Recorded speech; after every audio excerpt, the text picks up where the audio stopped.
গেল বছরের আগস্টে ১৪ বোতল মদ নিয়ে ঢাকা আন্তর্জাতিক বিমানবন্দরে ধরা পড়েছিলেন অভিনেত্রী মেহজাবিন চৌধুরী, যেখানে তার সাথে ছিলেন স্বামী আদনান আল রাজীবও।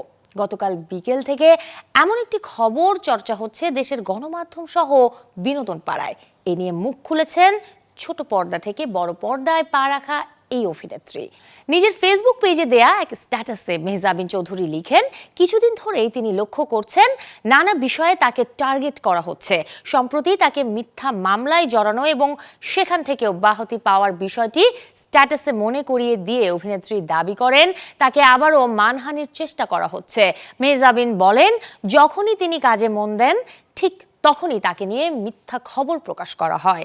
কাজ দিয়েই নিজেকে ফোকাসে রাখতে চান জানিয়ে অভিনেত্রী বলেন, ব্যক্তি নয়, তাকে নিয়ে আলোচনা যেন কাজ নিয়েই হয়।